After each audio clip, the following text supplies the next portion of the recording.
مکمل ہو اور جب وہ عوام تک پہنچے تو ظاہر ہے کہ جب یہ ساری چیزوں پہ ایک ٹھیک لوگ بیٹھے ہوں گے، ہر ادارہ جو کہ جس کا کہ خاص کام ہے، چاہے وہ FPR ہو، چاہے وہ سیکیورٹیز ایکسچینج کمیشن ہو، چاہے کمشنرز ہوں، چاہے وہ متعلق جتنے بھی اس میں ان کو رکھا گیا ہے کہ وہ ان چیزوں کا اور مل سے جب نکلتی ہے اس تک ہر سسٹم کو شفاف بنایا جائے، اور تاکہ جب اب چینی کی پیداوار مکمل ہو اور جب وہ عوام تک پہنچے تو ظاہر ہے کہ جب یہ ساری چیزوں پہ ایک ٹھیک لوگ بیٹھے ہوں گے، ہر ادارہ جو کہ جس کا کہ خاص کام ہے، چاہے وہ FPR ہو، چاہے وہ سیکیورٹیز ایکسچینج کمیشن ہو، چاہے وہ شوگر کین کمشنرز ہوں، چاہے وہ متعلق جتنے بھی ادارے ہیں جو کہ اس میں ان کو رکھا گیا ہے کہ وہ ان چیزوں کا پہ نظر رکھیں، تو اس سے یہ ہوگا کہ ہم یہ امید کرتے ہیں کہ جو پیداواری اس میں ان کو رکھا گیا ہے کہ وہ ان چیزوں کا پہ نظر رکھیں، تو اس سے یہ ہوگا کہ ہم یہ امید کرتے ہیں کہ جو پیداواری لاگت ہے اس کا جب پتہ چل جائے گا تو پھر اس پہ جو منافع ہوگا اس کے مطابق پھر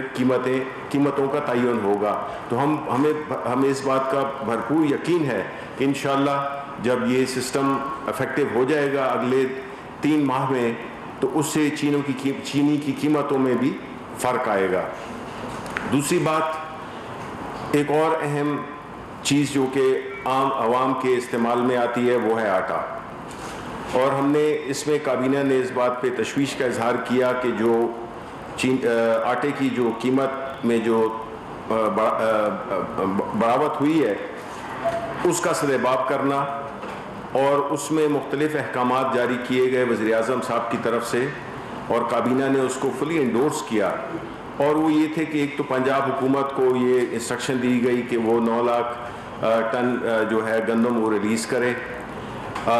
ایک ایسا میکنزم جو کہ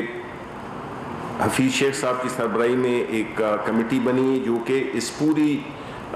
سسٹم کو اس کے جب گندم کی کٹائی ہوتی ہے وہاں سے لے کر اور جب جس طرح پاسکو کی خریداری ہوتی ہے، یہ سارے سسٹم کو سٹریم لائن کرنا، اس کو ٹرانسپیرنٹ کرنا کہ سمگلنگ کو روکنا خیبر پختونخوا کے علاقے میں یہ ایک بہت بڑا چیلنج ہے، لیکن اس کے لیے بھی اقدامات کرنے کی تجاویز آئی ہیں،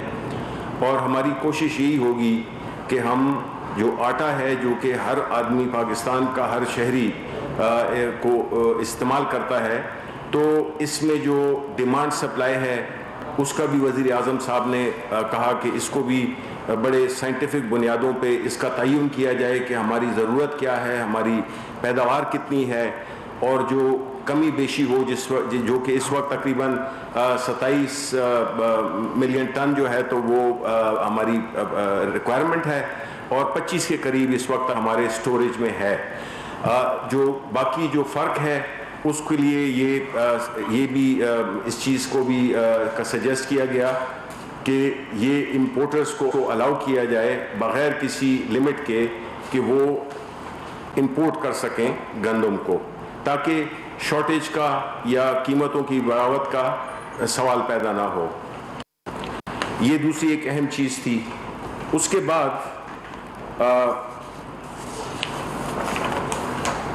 جو ایجنڈا آئٹم جو ڈسکس کیا گیا وہ تھا جس میں کہ وزارت تعلیم کی ان کاوشوں کو سراہا گیا کہ جو مدرسوں کے لیے اور ایک یکساں نصاب کے لیے جو نظام مرتب کیا ہے اس کی اپریسیشن ہوئی کہ اس کا مقصد یہی ہے کہ ہم مدرسوں میں اور یکساں تعلیم کا نظام لانے سے یہ ہوگا کہ کوئی 3 قسم کے لوگ نہیں پیدا ہوں گے اس معاشرے میں، بلکہ سب کو ایک ہی ایک لیول پلینگ فیلڈ ملے گی کہ جب وہ عملی زندگی میں جاتے ہیں تو وہ ان کو کوئی ڈس ایڈوانٹیج نہ ہو، جو کہ پہلے سے اردو میڈیم، انگلش میڈیم، اس قسم کی چیزیں آپ کو پتہ ہے کہ ہمارے ملک میں ہوتی ہیں، جس نے کہ معاشرے کو تقسیم کر رکھا ہے اور ایک معاشرے کے کافی بڑے حصے کو محروم بھی رکھا ہوا ہے ان اپرچونٹیز سے، ان مواقع سے جو کہ زندگی میں وہ حاصل کرنا چاہتے ہیں۔ اس کے بعد آن لائن ایجوکیشن کی بھی بات ہوئی، جس میں کہ آپ کو پتہ ہے کہ اسپیشلی کووڈ میں اور جس طرح کے حالات جا رہے ہیں تو ٹیکنالوجی کا فائدہ اٹھاتے ہوئے آن لائن ٹیچنگ اور آن لائن کلاسز کو انکریج کیا جائے، اور اس سلسلے میں حکومت کافی اقدامات بھی کر رہی ہے، اور خاص طور پہ پرائم منسٹر صاحب نے بلوچستان کے کانٹیکس میں، کیونکہ بلوچستان میں کئی ایسی جگہیں ہیں جس میں کہ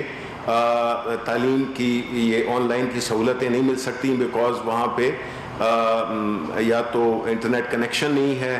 اور یا جو ہے تو جو ایون کئی جگہوں پہ تو ٹیلی فون بھی نہیں ہے، تو وہ اس پہ بھی بات ہوئی کہ جو فنڈ ہے اس کا انفارمیشن ٹیکنالوجی کا، اس کو خرچ کر کے اور یہ بلوچستان کے عوام کو جس طرح کے اور بھی کئی چیزیں ہیں جو کہ بلوچستان کے لیے ترقیاتی منصوبوں میں ایک بہت بڑا حصہ رکھا گیا ہے، تو ہماری وزیر اعظم صاحب کی کوشش یہی ہے کہ بلوچستان کے عوام کو جتنی بھی سہولتیں جو کہ باقی ملک کے عوام کو میسر ہیں، وہ بلوچستان کے عوام بھی اس سے استفادہ حاصل کر سکیں۔ اس کے بعد مختلف ایجنڈا آئٹمز پہ بات ہوئی، جس کی تفصیلات تو میں آپ کو رائٹنگ میں بھی آپ کو دے دوں گا، لیکن جو چیدہ تھیں اس کا میں ذکر یہاں پہ کر دیتا ہوں کہ جو سرکاری املاک ہیں جو کہ ایویکویٹ ٹرسٹ پراپرٹی جو ہے، اس کی جو ننکانہ صاحب میں جو پراپرٹیز ہیں اس کی ویلیویشن کے بارے میں چیئرمین نے، اس ادارے کے چیئرمین نے سفارشات دیں ان کی ریٹ کی ریویژن کی، کیونکہ اس ادارے کے پاس بہت بڑی قیمتی زمینیں ہیں جو کہ بڑے چھوٹے داموں پہ جو ہے تو ان کی یا تو کرائے پہ دی ہوئی ہیں یا ان پہ کچھ پہ قبضے ہوئے ہیں، تو اس کو میکسیمائز کرنے کے لیے اس ادارے کے پیداوار کو، آمدن کو بڑھانے کے لیے جو ہے تو ایک انسٹرکشنز دی پرائم منسٹر صاحب نے، جس میں کہ پورا جو ریکارڈ ہے اس کو بھی ڈیجیٹائز کرنا، اس کا ایک پورا ایک ایسا طریقہ کار بنانا جس سے کہ ہم ان جائیدادوں کو، ان املاک کو بہترین اور بہتر اس کے لیے استعمال کر سکیں اس کے جو انکم کے لحاظ سے۔ پھر جو ایک اور اہم بات تھی جو میں سمجھتا ہوں کہ وہ کابینہ نے اپروول دیا اسلام آباد میں ایک ٹیچنگ ہاسپٹل کے لیے بھی، جو کہ اس کا ایکٹ بھی منظور کر لیا گیا، اور ہم یہ امید کرتے ہیں کہ یہ جو ہاسپٹل ہے وہ نئے خطوط پر بنے گا، جس میں کہ جو ہیلتھ سیکٹر ہے، جو کہ آپ کو پتہ ہے کہ خاص طور پہ ابھی کورونا کے سچویشن میں ہم نے یہ دیکھا ہے کہ کس طرح کا ہمارا جو صحت کا انفراسٹرکچر ہے وہ کتنا کمزور تھا، اور اس پہ کبھی توجہ نہیں دی گئی، اور اب جو پرائم منسٹر صاحب ہیں ان کی پہلی پرائیورٹی یہی ہے کہ جو ہیلتھ کا نظام ہے اس کو ہم نے ہر طرح سے ٹھیک کرنا ہے۔ اور اس کے علاوہ جو مختلف جو موضوعات پہ ڈسکشن کی گئی، ان میں سے ظاہر ہے کہ جو کورونا ہے، کورونا وائرس میں جو اس وقت ہماری حکمت عملی ہے، جو اس وقت ہماری سچویشن ہے، اس پہ ظاہر ہے کہ کافی تفصیلاً بات ہوئی، اور وہ پریزنٹیشن اسد عمر صاحب نے اور مرزا ظفر نے بھی دی، جس میں کہ بنیادی طور پہ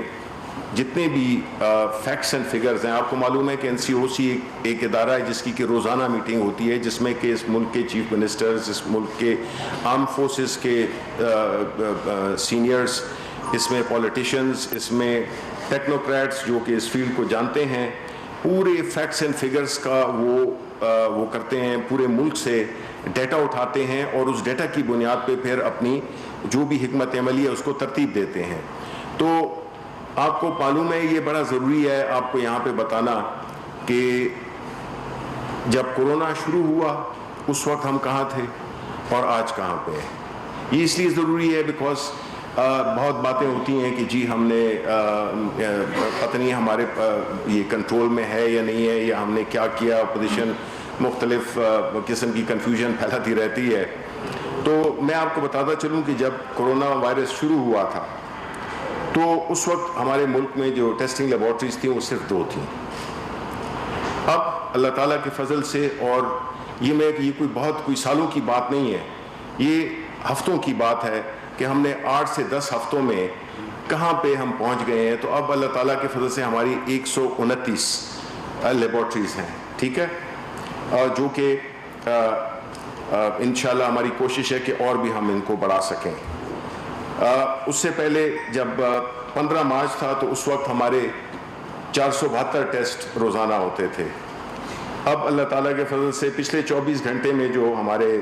جو ٹیسٹ ہوئے ہیں، اب ہماری صلاحیت 50,000 تک پہنچ گئی ہے، اور اینڈ جولائی میں یہ تقریباً 1,50,000 تک پہنچ جائے گی.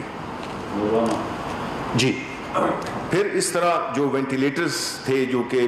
ایک بہت ہی سوفسٹیکیٹڈ اور ذرا مہنگی مشین ہے، وہ جو ہے تو ہمارے پاس اس وقت 2,200 کے قریب تھے، اور اب اس کی تعداد 4,000 سے اوپر ہے. اور اس میں یہ بھی ہے کہ ابھی ہم نے لوکلی بھی ایسے 4 ڈیزائن منتخب کر لیے ہیں کہ جس سے کہ ہماری لوکل پروڈکشن بھی انشاءاللہ شروع ہو جائے گی. پھر جو بیڈز ہیں، اور جب بیڈز کی بات ہم کرتے ہیں،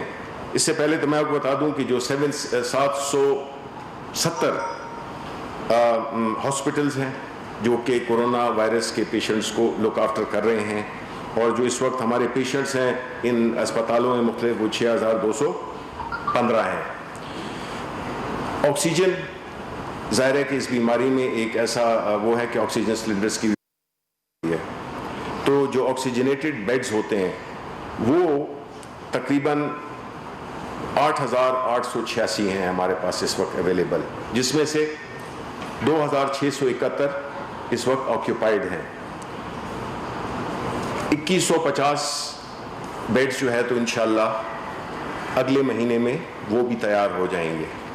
لیکن یہاں میں یہ کہتا چلوں کہ جو آکسیجن کا جہاں تک تعلق ہے، یہ ایک ایسی بڑی اس وقت اس کی ڈیمانڈ بھی ہے اور ضرورت بھی ہے. لیکن جو آکسیجن ہے وہ ظاہر ہے کہ ہمارے ملک میں بھی پروڈیوس ہوتی ہے. کئی فیکٹریز جو کہ نہیں کر رہی تھیں، ان کو بھی ہماری منسٹری آف انڈسٹریز نے، حماد اظہر نے کافی محنت کی ہے